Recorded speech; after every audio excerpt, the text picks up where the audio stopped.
Hello, I'm Vincent McCory. And I'm Ndimyake Mwakalyelye. This is In Focus. Amid another wave of rowdy protests in Tunisia, the country's main labor union, UGTT, has announced on Tuesday that it is not going to recognize the new unity government. This comes just one day after Tunisia's prime minister announced the new coalition cabinet. Several key posts in the new unity leadership contains members of ousted President Zain El Abidine Ben Ali's ruling party. Now, Prime Minister Mohamed Ghannouchi, a close ally of Mr. Ben Ali, says the new government will include the current ministers of Defense, Interior, Foreign Affairs and Finance. 3 opposition figures will have lesser cabinet positions. The banned communist and Islamist parties are being excluded from the unity government. The officials are denouncing the new coalition. And now joining us here in the studio to discuss the ongoing tensions and controversy in Tunisia is Lamia Gritli, a journalist and host of Voice of America's Washington Forum program. Lamia, it's good to have you on the show. Thank you. And also just to mention that Lamia is actually from Tunisia. So obviously you're following the developments there very, very keenly.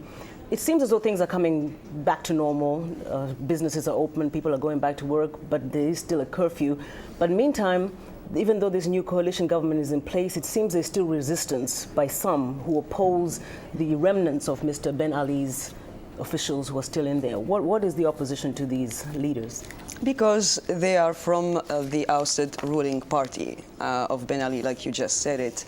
Because they maintained key ministries like Foreign Affairs, the Ministry of Interior, and on the other side, I talked to an opposition leader who is now the Minister of Development in this new coalition government, and he said these people, the 6 or 7 or 8 ministers from the former ruling party, they have clean hands, they are not corrupted, they are technocratic, and they know how to do the job. It has nothing to do with corruption or former ruling parties, members who were involved in corruption and repression. So that's their answer. Now, I guess within 60 days, things might change. The interim president, Mbaza, has promised an election within 60 days. And also the coalition government is promising a lot of reforms, both economic, political. They're planning to lift the ban on media restrictions, even a ban on a human rights group. Are these changes that can feasibly be expected to happen within this time frame?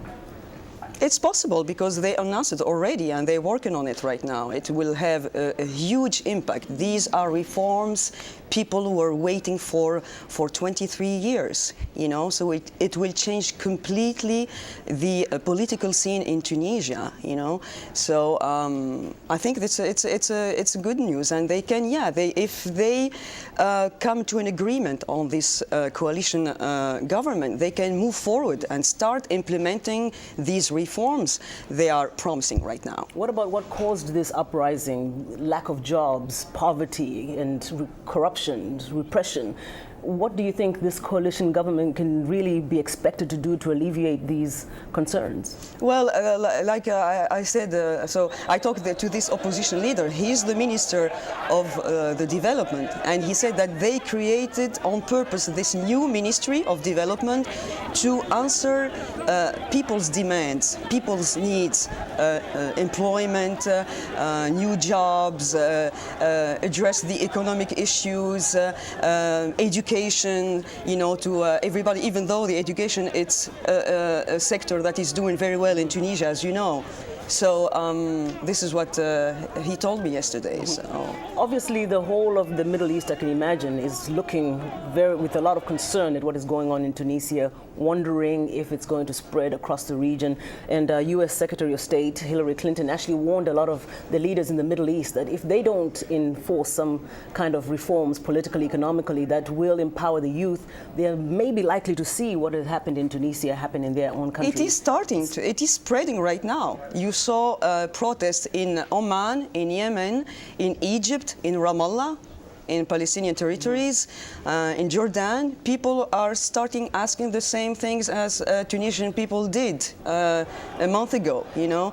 So people are starting setting themselves on fire to ask for a change, to tell what they call criminal people, criminal leaders to leave the government or change their politics or answer their needs, their demands. So it started already in the Middle East, you know, and even in Northern Africa, you saw people burning themselves, setting themselves on fire in Mauritania yesterday, in Egypt, in Algeria, in Libya. They did have some protests, you know. So, and you saw what Gaddafi said. He asked Tunisian people he said they should have waited 3 more years before asking for this change, you know. So you're showing that maybe not all leaders are going to adapt to the demands that are happening. Now I have a question about what really brought this movement about. Obviously there's been dissatisfaction among the Tunisian people for a while about their state of living. What do you think brought these events to the surface the way they did so strongly between December and now? I think it starts with this young man asking for, Mohamed Bouazizi asking for a job, you know. But then I think when it spreads to the whole country, it changed. It becomes before you know, people were asking freedom of speech, freedom of expression. They were saying enough to repression. Mm-hmm. 23 years of a police state where people just disappeared. As you know, you can hear in some testimony, and human rights defenders are saying people disappeared, people were killed. People like democracy. People in Tunisia, they were willing to have that, but they were talking about democracy in their living room, you know, because it was not allowed to do that. Media were not able to talk. And were many surprised by Mr. Ben Ali's sudden departure? Or did people expect a bigger fight from him? That was the big surprise, that he just left like that. Okay, that was the big surprise. Thank you so much. Lamia Gritli, of course, the developments are still unfolding in Tunisia. That's Lamia Gritli, host of Voice of America's Washington Forum. So happy to have you in the studio with us. Thank you, Ndimyake.